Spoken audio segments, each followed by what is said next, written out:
Today, we are talking about what a victim can expect when the narcissist or sociopath starts to figure out that you are catching on to who and what they are and their specific abuse and manipulation tactics, or even completely figured them out.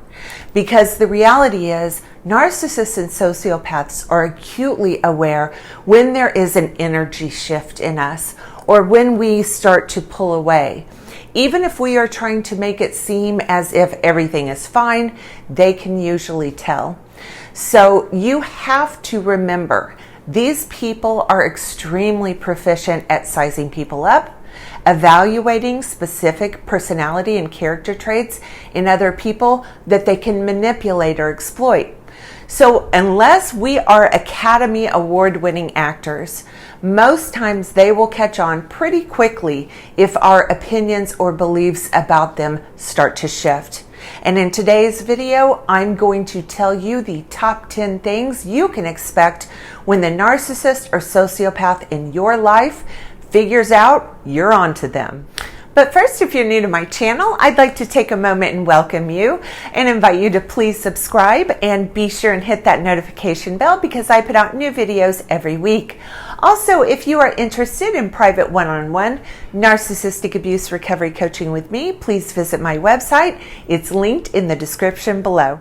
Okay, so today we are talking about the top 10 things that will usually happen when the narcissist or sociopath starts to figure out that we are on to who they really are and the games they have been playing. Let me first preface this by saying you need to be incredibly cautious during this time period because these people fear nothing in the world more than they fear public exposure. And that means they can and will go to great lengths to make sure that doesn't happen. These people all have the potential for becoming dangerous, and nothing should take precedence over your safety and the safety of your children and loved ones. So having said that, let's dive into today's video. And the first thing a victim can expect is tons of gaslighting and love bombing. It's a combo. So they are definitely going to switch their cycle to love bombing and being as loving and charming as they were when you first met. And if you start asking concerning questions, that would lead to exposure or holding them accountable for something they are responsible for. They will drown you in gaslighting.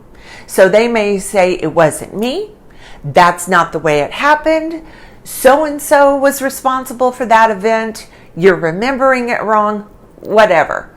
But you can be guaranteed they will love bomb and gaslight you in an effort to get you to discard any new discoveries or concerns you might have. Next, if the gaslighting and love bombing doesn't work and you haven't snapped out of it, then usually what will come next is guilt tripping and a big, huge pity party. So now they behave as if they are so hurt that you would be thinking these things or pulling away from them. They haven't done anything wrong, and it's not fair that you are putting them in this position. All they have done is love you, and they will bring up every single good thing they have ever done in this relationship and try and make you feel ungrateful. On top of that, they likely will throw in some pity narratives, mentioning what a difficult childhood they had, or how hard their job is, or how overworked they are. Basically, the message will be all of this is in your imagination and that you are cruel and totally take them for granted. The third thing you can expect to come down through the pipeline is, if the guilt and pity doesn't work, is now a ton of projection. Now the narrative is they haven't done anything wrong. It was actually you who has done all of those bad and terrible things. And not only that, but every single thing you have ever done wrong in this relationship, and anything you have shared with them about something you did wrong in your entire lifetime is going to be hurled smack dab back in your face. So the projection, the deflection, the blame shifting, and every single tactic they can come up with to get the attention off of them and anything horrible that they have done and onto you, and all of the negative things they can muddy the waters with.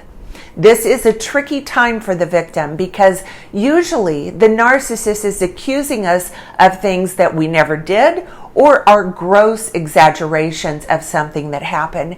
And it's really hard in these heated moments not to get sidetracked and buy into this trick by defending ourselves. So do not take the bait. Don't fall for this trick. It's a calculated strategy to get the focus off of them and onto you. Next, if the projection, deflection, and blame shifting is unsuccessful, then most times the narcissist will attempt to triangulate you through ridiculous narratives that everyone you both know realizes your new beliefs or perspectives are off base, or that everyone you know thinks you're crazy or off your rocker. Or they will try and call in the flying monkeys and get them to persuade and influence you that you're mistaken, you're overreacting, and that things are not the way you are thinking they are. This stage can be incredibly confusing for the victim. Most times it will produce a massive wave of cognitive dissonance, and if you're unaware what that is, or what exactly is happening, the probability that a victim will cave during this stage is probably around 90% or even more. It's incredibly difficult and confusing when third parties get called in and start gaslighting us as well. So knowing what flying monkeys are, knowing what gaslighting is and what it looks like is critical. I cannot stress this enough. Next, if all of the tactics that I have mentioned have been unsuccessful and the narcissist still feels you are a significant threat, then at this point, things usually take a turn for the worse and become more dangerous, in my opinion. And now we have arrived at the fifth stage, which is the narcissist will now move into using threats and intimidation and many times narcissistic rage.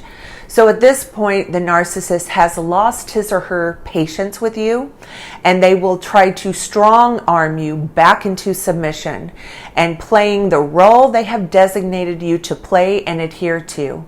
And now we've moved into full-on abuse and many times terror.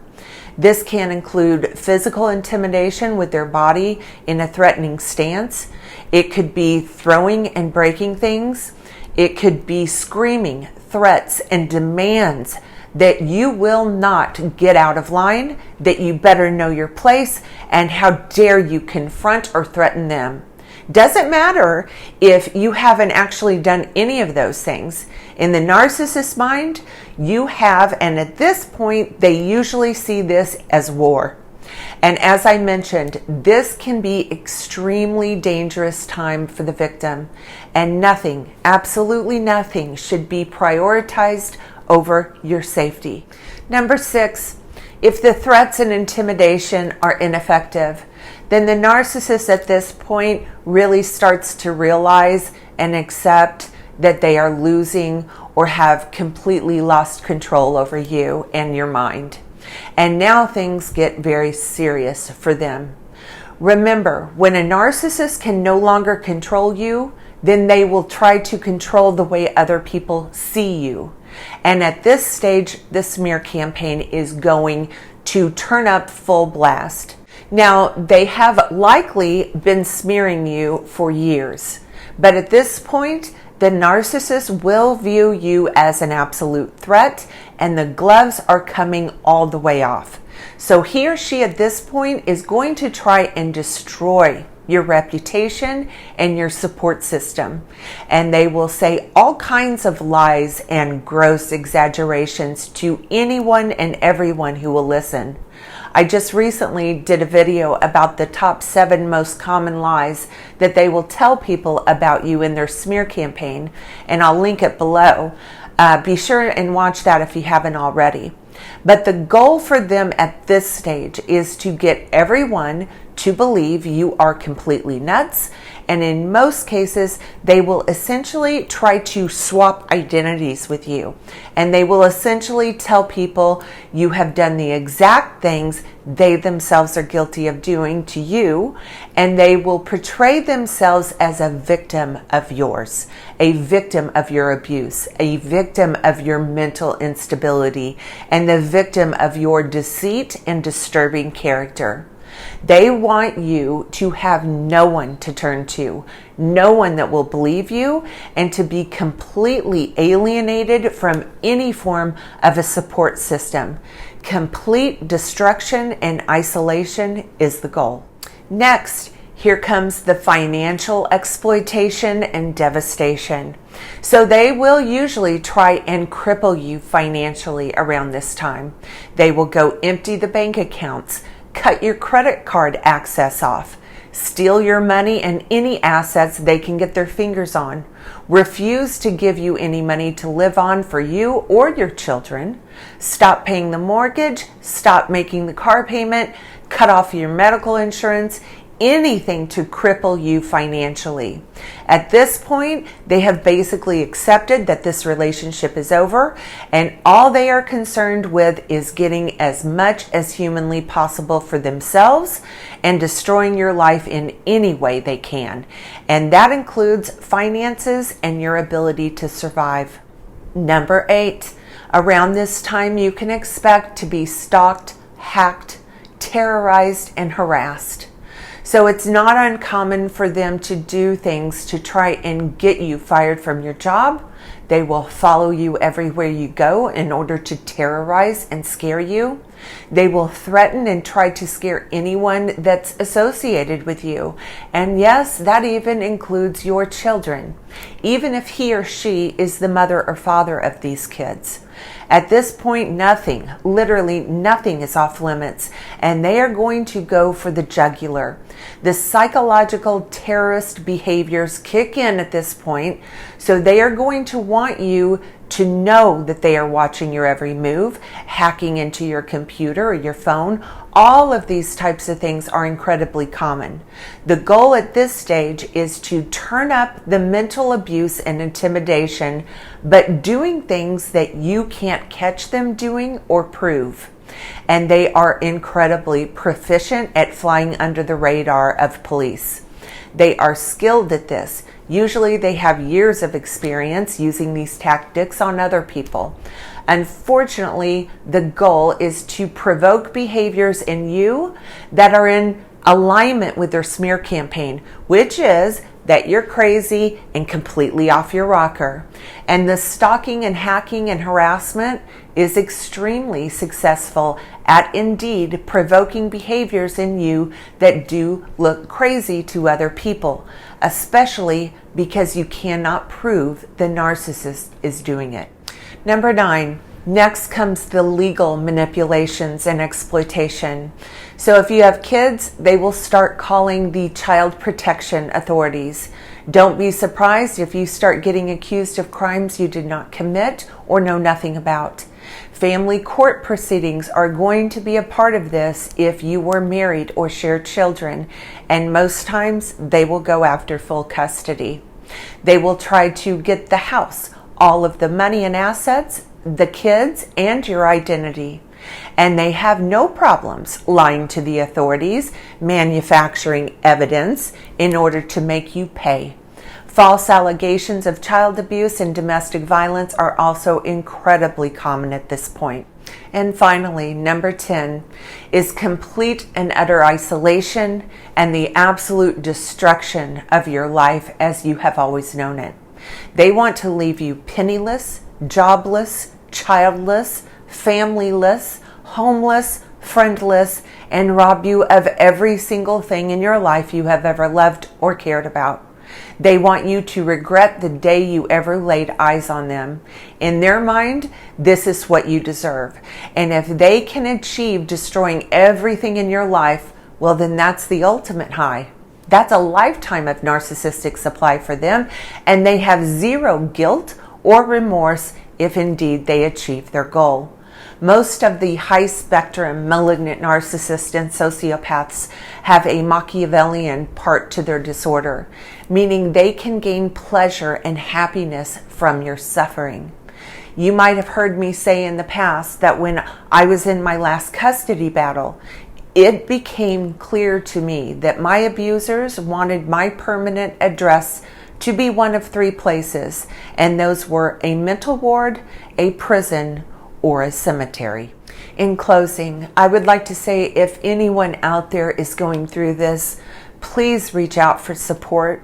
Contact an educated therapist or your local domestic violence shelter or advocate, a narcissistic abuse recovery coach like myself, or even a support group. There are many support groups on Facebook and they're free. Getting support from someone who believes you and understands what you are going through is critical. And always, if you feel like you are in danger, call the police or the nearest law enforcement agency. Also, please know that it is never ever a good idea to confront or try to expose a narcissist or a sociopath. I learned this lesson the hard way, and I hope all of you can learn from my mistakes. Okay, that's going to do it for today's video. If you like this video, please give it a thumbs up, and please subscribe to my channel. Also, follow me on my other social media platforms. The links are in the description below. Thanks for watching, everyone.